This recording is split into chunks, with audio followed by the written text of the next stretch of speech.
Hello and welcome to your in-depth weekly horoscope for week commencing the 29th of May for the Sun or the Ascendant. I'm going to give you an overview which we can all relate to collectively, but please stay with me.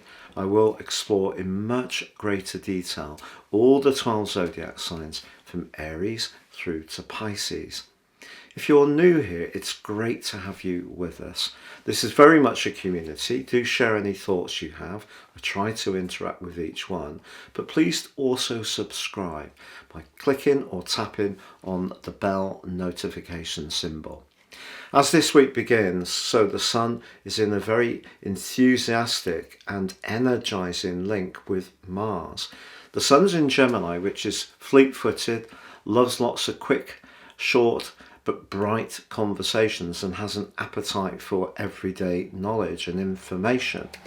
Mars in the proud Leo is a really wonderful location for Mars. It's pushing us to manifest our talents wherever we can. It's just that despite their vibrant link, Saturn is being somewhat of a spoilsport, located in house 12, which can be to do with the people who are not necessarily on our side, or the more psychological or subconscious strands of our situation. Saturn is in a right angle with the Sun, which can slow things down, but it's also in a trine angle with Mars. And if we don't really target our efforts in a very focused way, we could end up feeling a bit frustrated at the start of this week. But Wednesday, fortunately, sees Mercury emerge from its post-retrograde shadow. If we go back to the 4th of April, when Mercury moved into Taurus, by the 7th, it started to slow down and go into its pre-retrograde shadow. The retrograde itself began on the 21st of April and ended on the 15th of May. But if anything to do with finance has felt sluggish, has slowed down for you, or you've been waiting for some information or news, the chances are you're going to get that confirmation in the second half of this week as Mercury comes out of shadow, which is like a mini retrograde, but also aligns with the bright energies of Uranus, which is very much about truths. So Uranus in Taurus is joined by Mercury, and some information can come into the open which provides some real illumination, particularly if you have been feeling that things just aren't shifting. Now Venus is the ruler of the sign of Taurus and therefore intrinsically linked to everyday finance, but is currently in the feeling sign of Cancer, and it forges a quite enchanting link with Neptune in the second half of this week. If you're lucky enough to be involved in a friendship, association, or personal relationship, which really is lovely, you can celebrate this with that other person in the latter part of this week. But Venus is also in a direct opposition with Pluto, and that can bring a much more political vibe to bear. But overall, the two influences involving Venus ask us to really count our blessings in terms of our associations, but also appreciate what our core values are, which provide our sense of security, with Venus being in the sign of security, Cancer. But as the week draws to a close, we do have the full moon, the Sagittarius strawberry full moon. So this can be a crop of strawberries, if we like, over the next couple of weeks, but it can also see some strident conversations. The sign of Sagittarius loves openness and can be quite frank, but it's also about higher truths, whereas the Sun in Gemini is about those everyday quick moving chats that are not necessarily always so deep and thought through. So there could be some kind of discussion that manifests itself at the end of this week. If it's about money, if it's about our core values, our self-worth, or a relationship, it really wouldn't be a surprise. But something may need to come into the open which provides illumination, but it could be a little bit uncomfortable hearing what someone has to say. Now, if you would like to learn much more deeply how astrology can have such a profound impact on your life, if you give me 3 pieces of personal birth data, of time, date and place of birth, I can produce for you your life roadmap report. This will give you an intimate understanding of the patterns that have played out in your existence so far. In my special offer of 30% off, you can also get your 12-month forecast, totally unique to you, these reports, and that will give you Syrian insights. If you don't know your time, my new solar reports based on the sun can also be invaluable to you. Please see the links below for more. So Aries, your week commencing the 29th of March sees your ruler compromised initially by Saturn. Because your ruler is in house 5, that's all to do with you manifesting your talents, also enjoying feeling more attractive. And it's going to support you in this way through to the 10th of July.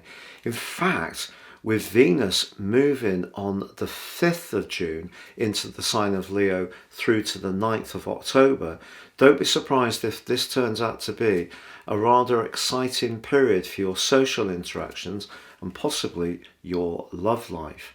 But what you have to be mindful of this week is that Saturn, a gnarly influence which can be restricting, is in your 12th house.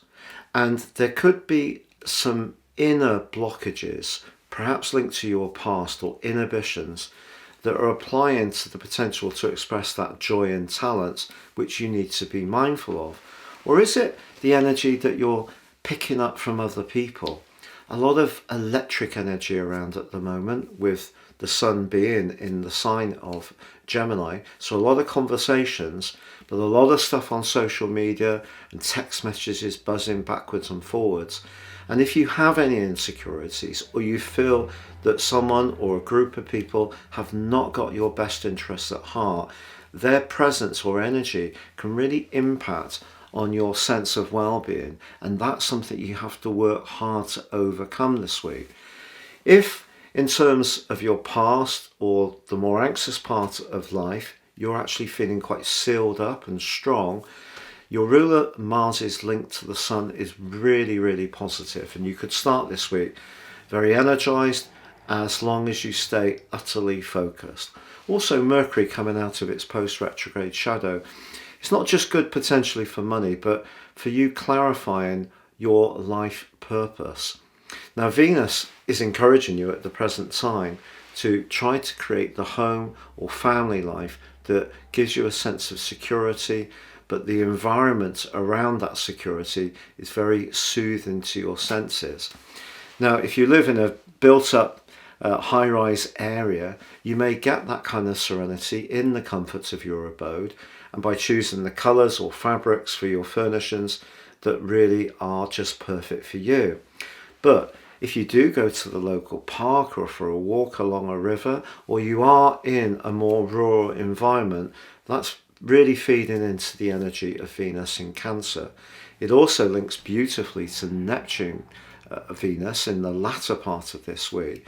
So if there are past memories, you could find yourself reminiscing or even looking at old photographs, old digital images of past events or people who are no longer with us, and that can actually bring a real wave of sentimentality over you. But because Pluto is getting to the end of its journey in the sign of Aquarius before it returns to Capricorn on the 11th of June, it is face to face with Venus in the latter part of this week. And there could be some politics around certain relationships, and maybe the full moon, the strawberry full moon, does ask you to actually try to elevate your thinking into what it is that really is important to you in terms of the white noise of information that we're all bombarded with. I said at the start of the year for you that there are going to be some strands in your existence which are coming to a close, and it might prove rather difficult in order to confront and deal with that, but there is new energy coming in. We then had 2 powerful lunations in your sign, and the North Node is going to be joining you on the 13th of July. So if you are dealing with something that is trickier from an emotional viewpoint, do know that fresh, bright and new beginnings are evolving for you. But in life, it is important sometimes to process the things that haven't gone so well. So some of the dialogue you may need to have as this week draws to a close may be around some of these sensitive subjects. But also, for some realms, I think this may be a time when you're thinking about getting more active, or perhaps even thinking about a new mode of transport.